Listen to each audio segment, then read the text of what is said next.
मैं आपको एक मजेदार कहानी सुनाने जा रही हूँ। एक सेठ था, वह जो भी रुपया पैसा कमाता था, उसे धरती में दबा कर इकट्ठा करता रहता था। कई वर्ष बीत गए, उसका धन बढ़ता ही रहा। खर्च करने का उसने कभी सोचा ही नहीं।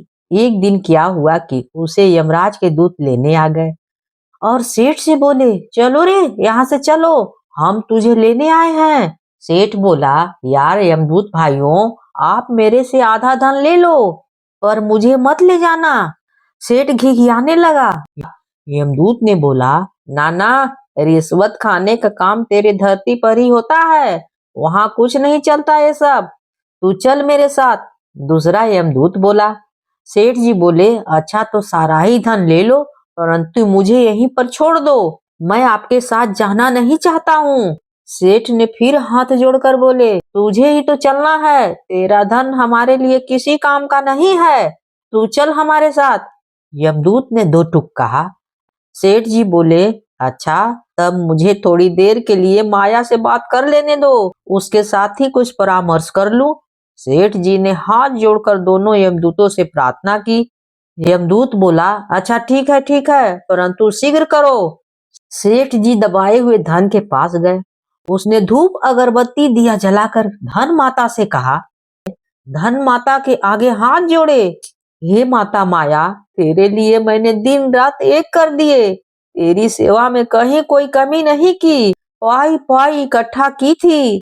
तू मेरी रक्षा कर माता, नहीं तो मेरे साथ चल। हे माता, प्रगट हो, मुझे बचा लो। माया प्रगट हो गई। उसने कहा, सेठ, तूने बहुत सारा धन कमाया है, और तुम बताओ, धन तो तुमने पाठशाला के लिए दान किया है, अनाथ और निर्धन मनुष्य के लिए प्रयोग किया।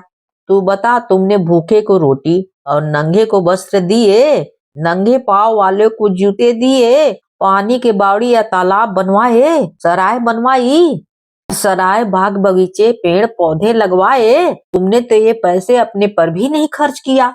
अरे मानुस, धन का प्रयोग दीन दुखी, अपने गांव समाज के देश के लिए करना चाहिए, अपनी धरती माँ के लिए खर्च करना चाहिए। तुम्हारी जैसे मनुष्य ऐसे ही रोते रोते दुनिया से चले जाते हैं, इस धरती पर बोझ ही रहते हैं। जा जा, तुम खाली हाथ ही यहाँ से जाओगे, तेरे साथ कुछ भी नहीं जाएगा, तू इसी तरह रह जाएगा। मैं तेरी कोई भी सहायता नहीं कर सकती हूँ, समझे? यह कहकर माया धन अदृश्य हो गई। सेठ की आंखें अब खुल गई थी, परंतु अब तो बहुत देर हो चुकी थी। अब पछताने से क्या लाभ, जब चिड़िया ही चुग गई खेत, और मरने के बाद यमदूत उसके दरवाजे पर खड़े हैं उसे ले जाने के लिए। अब पछता कर क्या करता, अब तो उसे जाना ही पड़ा। अगर कहानी अच्छी लगी हो तो please like share and subscribe जरूर कीजिएगा, भूलिएगा बिल्कुल नहीं। कहानी होती है समाप्त।